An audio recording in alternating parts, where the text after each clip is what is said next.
বিসমিল্লাহির রহমানির রহিম। Tips store চ্যানেলের পক্ষ থেকে আপনাদেরকে স্বাগতম। বন্ধুরা, আজকে আমি হাজির হয়েছি মাইক্রোসফট অফিসের প্রোগ্রামের একটা গুরুত্বপূর্ণ টিপস নিয়ে। আমরা অনেকে কম বেশি অফিস এবং ব্যবসা প্রতিষ্ঠানে মাইক্রোসফট অফিসের লেখালেখির কাজ করে থাকি। তো আমি আজকে যে টিপসটা দেখাবো, আপনারা যদি একবারে পেজ সেটআপ একবারে ফিক্সড করে নেন, তাহলে আপনাদের আর কম্পিউটার উইন্ডোজ এবং অফিস প্রোগ্রাম আনইনস্টল করার আগ পর্যন্ত আপনারা একই পেজ সেটআপে আপনারা কাজ করতে পারবেন। তাহলে আপনাদের আর মাইক্রোসফট অফিস প্রোগ্রাম অন করার সাথে সাথে আপনারা যারা প্রিন্ট করার পূর্বে আগে আমরা যে পেজ সেটআপ করে নিই, তাহলে আর সে পেজ সেটআপ করার দরকার হবে না। আমরা আজকে দেখাবো আপনারা কিভাবে পেজ সেটআপ করে মাইক্রোসফট ওয়ার্ডে পেজকে আপনারা ফিক্সড করে নিতে পারেন। তাহলে বারবার আপনাদের পেজ সেটআপ করার দরকার হবে না। তো চলুন শুরু করি। শুরু করার আগে আপনাদের সবসময় যে আমি রিকোয়েস্টটা করে থাকি, যারা আমার চ্যানেল নতুন তারা অবশ্যই আমার চ্যানেলটিকে সাবস্ক্রাইব করুন। তো চলুন শুরু করি। প্রথমে আমি আমার কম্পিউটার ডেস্কটপ থেকে আইকন থেকে মাইক্রোসফট অফিস প্রোগ্রামটা আমি অন করে নিলাম। অন করার পরে আপনারা আমি এখানে মাইক্রোসফট ওয়ার্ড অফিস 10 প্রোগ্রামটা ইউজ করতেছি। যেহেতু আপনাদের 10, 16, 19 এখন আপডেট, আপনারা সব প্রোগ্রামই একই অপশন পাবেন, যে পেজ লেআউট, এখানে পেজ সেটআপের অপশন থাকবে। পেজ লেআউটের আওতায় আপনার পেজ সেটআপ এর আওতায় আপনারা এখানে পেজ সেটআপ অপশনটা পেয়ে যাবেন। অথবা আপনারা কিবোর্ড থেকে যদি পেজ সেটআপ ডায়ালগ বক্স আনতে চান, তাহলে আপনারা পারবেন অল্টার চেপে ধরে পিএসপি আপনারা যদি একসাথে চাপেন, দেখেন আমি এখানে আপনাদের দেখাচ্ছি, অল্টার চেপে ধরে পিএসপি।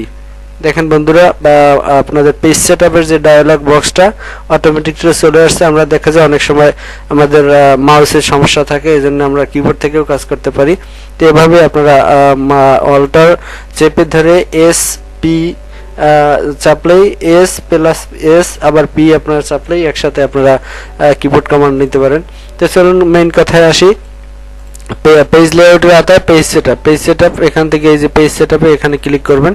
ক্লিক করার পর বন্ধুরা এখানে দেখতে পাচ্ছেন যে মার্জিন, আমরা যেহেতু প্রথম পেজ সেটআপটা আমরা অফিসিয়াল এবং ব্যবসা প্রতিষ্ঠানের সব ক্ষেত্রেই আমরা A4 পেপার সাইজটা আমরা সবসময় ইউজ করে থাকি। তো আমি পেপারের আওতায় এখানে লেআউট না, আমরা এখানে পেপার সাইজের আওতায় এখানে আমরা পেপারটা সিলেক্ট করলাম A4, পেপার সিলেক্ট করলাম A4। এবং মার্জিনের ক্ষেত্রে আমি যেহেতু এখানে পোর্ট্রেট এবং ল্যান্ডস্কেপ, আমরা এখানে পোর্ট্রেটে এখানে কাজ করব, ল্যান্ডস্কেপে না। তো এবার আমি যে মার্জিনে আমরা যদি ব্যবসা প্রতিষ্ঠানে এবং অফিসে সব ক্ষেত্রেই কাজ করি, যেমন ধরেন আমি একটা অ্যাপ্লিকেশন লিখলে যে আমাদের পেজ সেটআপ করতে হয়, যেমন টপে আমি 1.5 তার মানে 1.5 ইঞ্চি রাখলাম, তারপর লেফটে আমি 1.5 ইঞ্চি রাখলাম এখানে 1.5 ইঞ্চি, এবং বোটামে আমি 0.5 বা 0.6 রাখলাম, 0.5 রাখলাম, রাইট সাইডে আমি রাখলাম 0.6।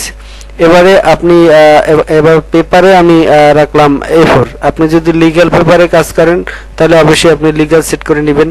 আপনার A3 আপনার যে পেপার সাইজটা আপনার প্রয়োজন, যে মনে করেন যে আমি কম্পিউটার অন করলেই টাইপ করার জন্য আমাদের লিগ্যাল পেজ দরকার অথবা A4 পেজ দরকার, তা আপনি সেটা এখানে সিলেক্ট করে নেবেন। এবারে মার্জিনের আওতায় এখানে আপনি সবকিছু দেখে মিলিয়ে আমি মনে করি যে 0.5 টপে, লেফটে 0.5 আপনার যে প্রয়োজন আপনি সেটা এখানে বসিয়ে আমরা সহজে আসি যে এখানে ড্রাফটস একটা অপশন আছে, ড্রাফটস অপশনে আমরা ক্লিক করি। তার আগে বলে নিই যে এখানে লেখা আছে যে হোল ডকুমেন্ট, এই পেজে যে ডকুমেন্টসগুলো আছে, যে কয়টা পেজ নিয়ে আমি কাজ করতে যাচ্ছেন সব পেজই এই পেজ সেটআপ হবে।